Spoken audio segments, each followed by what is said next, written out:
Дорогие, я Архангел Михаил. Я пришел сюда не для того, чтобы, как вы говорите, подлить масло в огонь. Сегодня я дарю вам момент размышлений. Атмосфера вашей планеты находится на пике своего развития. Я бы сказал, что все крайне обострено. Реакции интенсивны. Чувства интенсивны. Как большой сарай, заброшенный с течением времени, он покрыт большим слоем пыли. И однажды кто-то решает, что будет очищать этот сарай. На нем много пыли, потому что он долго стоит. Затем эта пыль захватывает воздух. Она будет каким-то образом удалена, но она захватит воздух, она будет подниматься и загрязнять этот воздух довольно долгое время, пока он не станет полностью чистым. Итак, я бы сказал вам, что ваша планета теперь подняла всю пыль. Ковров больше нет. Больше нет укрытий. Нет ничего другого. Ничего не скрыто. Все в открытом доступе. И когда все эти энергии выходят наружу, вместе с ними поднимается огромная масса отрицательной энергии, потому что это не прекрасные чувства. Все, что спрятано под ковриком, спрятано в запретных местах, это не вещи света. Это преступления, это плохие поступки, это плохие чувства, все, что имеет низкие вибрации. И ваша планета переживает это сегодня. Вы живете в этой огромной массе отрицательной энергии.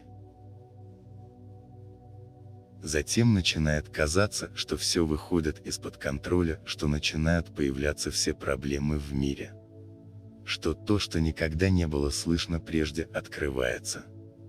Новые ли это вещи? Нет, очень старые вещи, но они были спрятаны и теперь настежь открыты. И, конечно, весь этот пласт влияет на каждого из вас. Не быть в этом слое невозможно. Нет места на планете, где можно сказать: нет, здесь у меня иммунитет. Нет, потому что это большая аура. Это как большой эгрегор негативной энергии вокруг всей планеты. А что происходит сегодня? По законам физики, скажем так, каждая частица имеет вес. Итак, более легкие частицы плавают, остаются в воздухе. Самые тяжелые имеют тенденцию падать. Итак, представьте себе великий эгрегор негативного света и свет центрального Солнца. Еще один великий эгрегор света вокруг планеты. Те более легкие частицы, то есть эти более легкие отрицательные энергии, уже давно израсходованы. И этот великий эгрегор света достигает своего апогея, которые являются тяжелыми, теми, которые наносят наибольший ущерб. И их не так просто трансмутировать. И вы проходите через этот момент, когда любой дисбаланс, любая открытая дверь впускает лавину проблем. О, так что делать? Посидеть, полежать в гамаке и поспать? О, нет, сидеть в дверях и плакать. Нет, я тоже не думаю, что это хорошее решение. Сейчас время подумать вслух, подумать о равновесии, подумать обо всем с любовью. Не дать переполнить сердце дурным чувством, не дать осквернить себя тем, что снаружи. Итак, здесь я собираюсь сделать небольшой абзац. Что для вас страдание? Это то, что причиняет боль, это то, что приносит дисбаланс, это что-то нерешенное, это то, что вам нравится чувствовать. У каждого будет свое определение.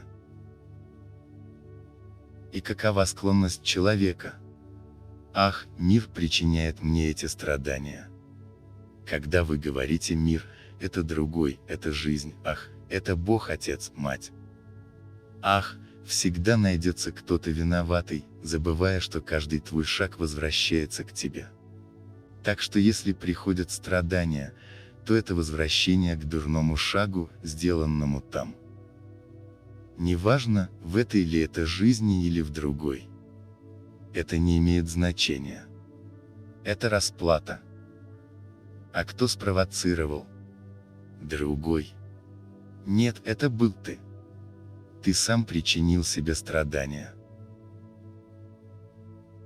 Тогда многие скажут, что я несу чушь. Я не беспокоюсь об этом. Так что же делать с этим страданием? Нет, это не я создал это был другой. Итак, что я собираюсь делать? Я собираюсь бросить свое страдание на колени другого, чтобы он страдал со мной.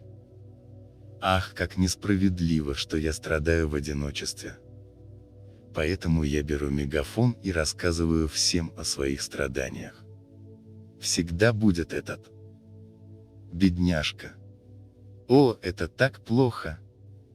Каждый испытывает жалость к тому, кто страдает. Теперь я спрашиваю. Какое отношение вы имеете к страданиям другого? Я отвечаю. Никакого. Потому что каждый должен идти своим путем, а не путем другого. Если другой что-то сделал с вами, это было ваше творение. Все берет свое начало в вас. Поэтому я задаю вопрос. Почему, когда у вас есть одна проблема, вам нужно переходить к другой? Это потому, что у вас есть такая потребность. Взять проблему и бросить ее на колени скольким. Он не знает, на коленях у холма, чтобы посмотреть, может ли кто-нибудь ему помочь. Тогда я задам вам вопрос. Чья это проблема? Это твое. Кто создал проблему? Ты. Так почему вы думаете, что другой решит вашу проблему? Я бы сказал вам, что в этом есть большой эгоизм.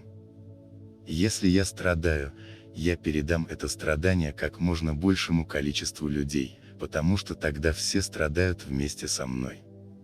Ничего себе, у вас действительно есть большая способность любить другого. А нет, но я иду посмотреть, поможет ли мне другой. И почему вы должны просить помощи у других? Сколько раз нам придется повторять здесь, что помощь внутри вас, а не снаружи. Вы восклицаете, вы превозносите. Я верю этому. Я верю в это. Я обожаю. Я люблю. Но когда у вас есть проблема, вы будете искать ее решение. У другого. Интересно. Вы как будто бы сказали нам так. Смотрите. Да, я верю, все в порядке, но мне нужен кто-то физически, хорошо, чтобы помочь мне. Да, этого просто нет в моей голове. Такой способ мышления интересен. Почему завтра, если ты окажешься где-то одиноким и тебе не у кого будет попросить о помощи? Как это будет?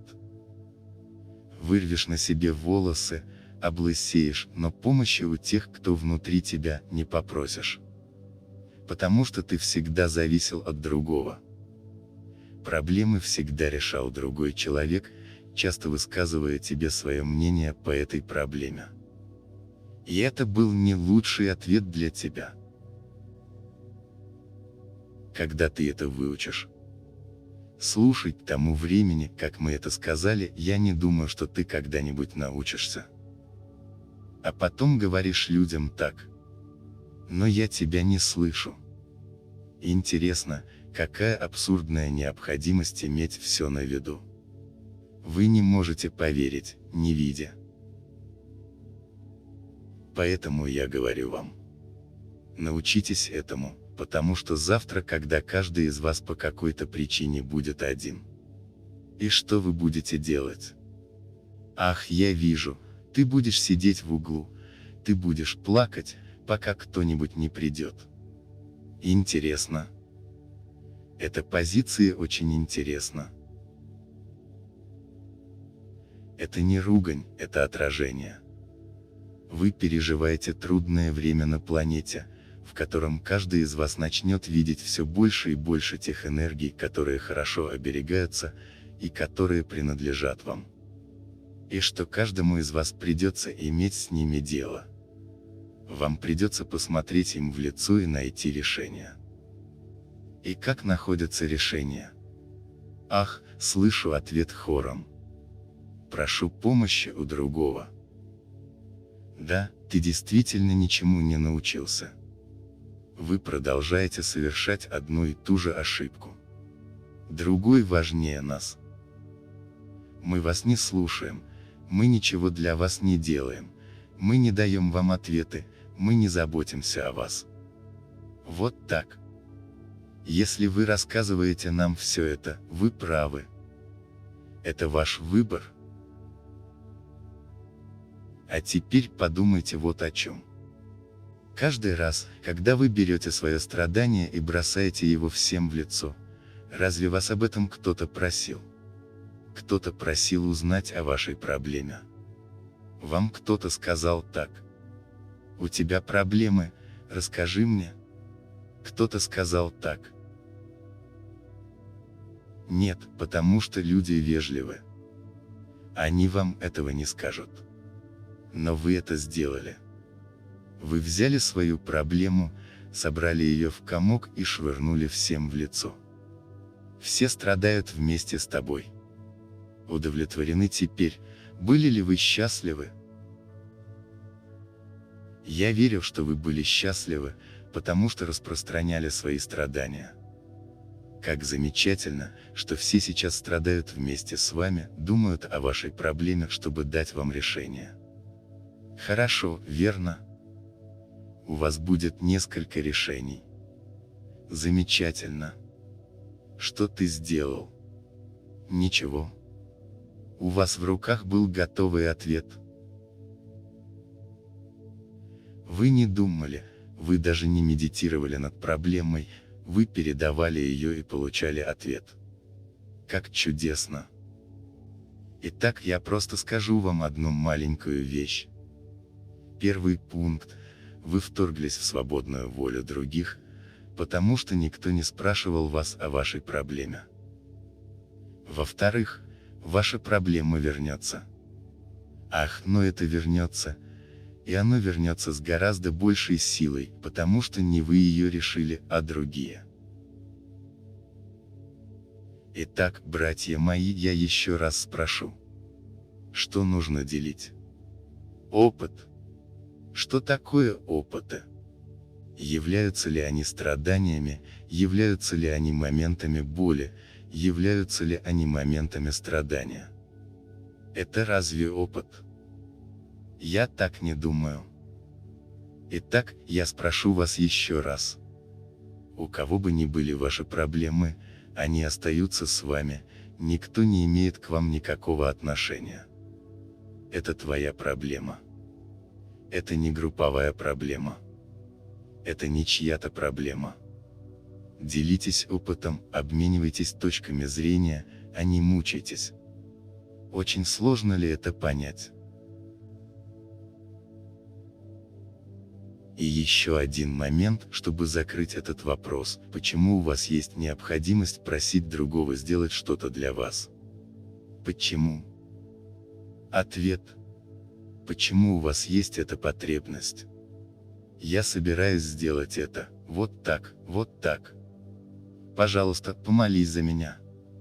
Вы заставляете этих людей молиться за вас. Они будут чувствовать себя обязанными молиться за вас. Хорошо ли это? Нет, это не так. Почему? И я просто хочу сказать вам одну вещь. Когда вы просите о проблеме и просите других молиться о вашей проблеме, я хочу сказать, что вы не просто получаете позитивную энергию. Многие там получают удовольствие от того, что усугубляют вашу проблему.